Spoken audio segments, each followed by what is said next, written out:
Throughout the time here, you would have noticed that our platinum sponsor this year is Adobe, which Tim told me is Adobe.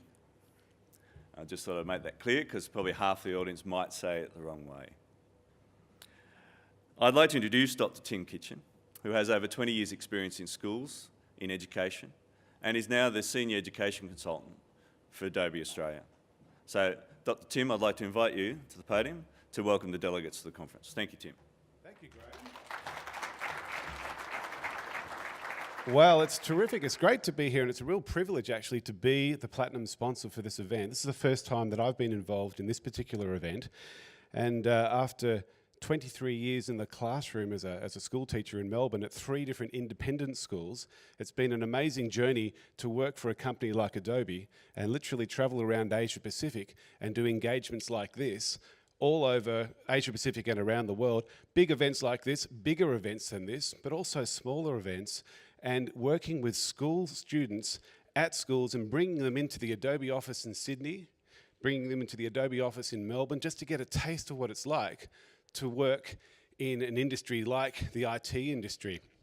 And what I'm finding is it's a really inspiring opportunity to give these kids a little bit of an opportunity to think about what skills they should be learning now while they're at school to be ready for the 21st century.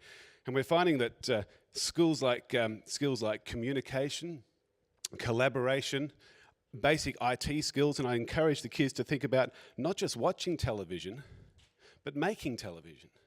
And look at the examples that you can see from Northern Beaches Christian School. It's just fantastic to see the young people here developing those 21st century skills, which is brilliant to see. I encourage kids to say, not just play with software, but to make software. Actually learn how to code. And if you're not going to be a coder, at least appreciate what coding's about. And if you see yourself as being more of a designer, well, appreciate the fact that we really need great designers who can appreciate coding. And if you can have skills in both design and in coding, you're going to be so much more employable down the track. And I get these opportunities to work in some of the most richest schools in Asia Pacific and some of the poorest schools in Asia Pacific. In fact, the other day I was working at a school in the western suburbs of Sydney, and it was a video day, and we're showing them Premiere Pro.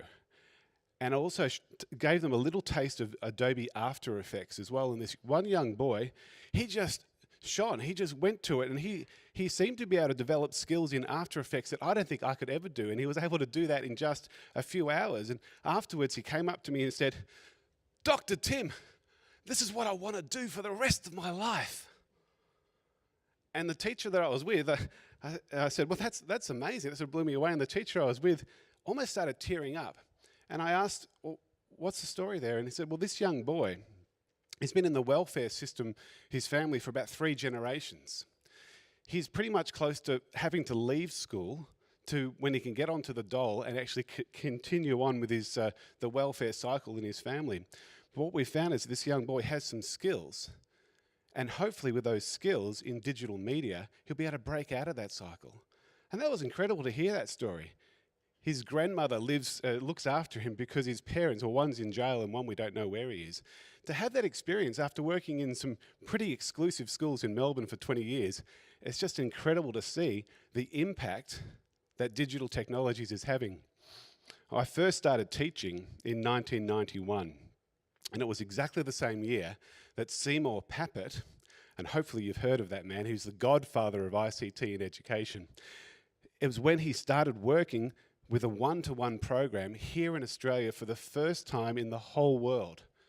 And I spoke at a conference in Cork in Ireland not so long ago, and when they saw I was from Melbourne, they said, "Oh, you're from Melbourne, so you're from the home of one-to-one." I said, "Really?"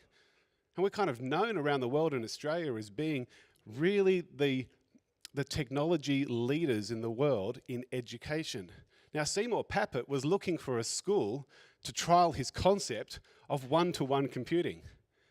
And he was trying to do that back in the days when he'd started this concept of a mobile device. He started inventing the first mobile device in around the 60s and 70s with Dr. Alan Kay. It was called the Dino Book. Has anyone heard of the Dino Book? A few of you have. Yeah, it's amazing. Look it up.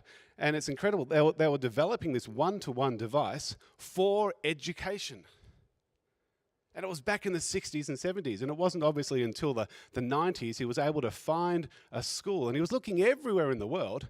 He was based in MIT in Boston. None of the districts there would take it up. He eventually met David Loader, who was the principal of MLC, at an education conference similar to this, and said, oh, we'll take it up. And that's when the revolution, in a sense, began.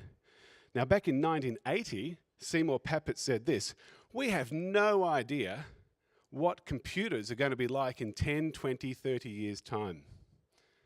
And he was right. I mean, back then, if you think about what computers were like, most of us were still at school in 1980, hopefully. And computers were like big mainframe things. And he said, we have no idea what they're going to be like in 10, 20, 30 years' time, but what we do know is they'll be like pencils. Everyone will have them all the time. And he was scoffed. Of course he was scoffed back in 1980. And it's incredible how that prediction has come true. But then he made another prediction in that same speech at an event just like this. And he said, with everyone having computers all the time, it's inconceivable that learning and teaching will be like it has been in the past. Now, I'm not so sure if that prediction has come true. And then he said, it's up to you and me and all of us to invent that future. Well, I see pockets of change in my 3 years of traveling around Asia Pacific, which is brilliant and great to see. But I think we've got a long way to go to get that systemic change that society has had for so many years now, but education still has a long way to go to get that sort of mainstream. That's just my opinion. That's what I'm seeing around the place. Please come and visit all of the booths downstairs. The vendors here have lots to share with you. It's so, so important to keep that relationship between education and industry going strong. Don't see us as totally separate. See us as partners. I'm now in both worlds. After being a teacher for 20 years, I now know what it's like to be a vendor. And it's so important that we keep that connection, those relationships going. Come and talk to us at Adobe. Come and talk to us about how the Creative Cloud is making a huge difference around the world for creativity. Come and talk to us at Adobe about the Adobe Education Exchange. We now have 285,000 teachers on that free creativity portal, all sharing ideas for how to use our products in creative ways. Come and talk to us about our leadership program that we're running for teachers around Asia Pacific. Come and make sure you get onto my email list so that I can share those information, share those sort of updates and changes that we have at Adobe to you, so you get that straight away rather than waiting for an event like this to find out about different things. So with Seymour Papert saying we would like a systemic change to happen, with Seymour Papert saying it is up to you and me to make that change, let's see how we go with this particular conference and have a fantastic time.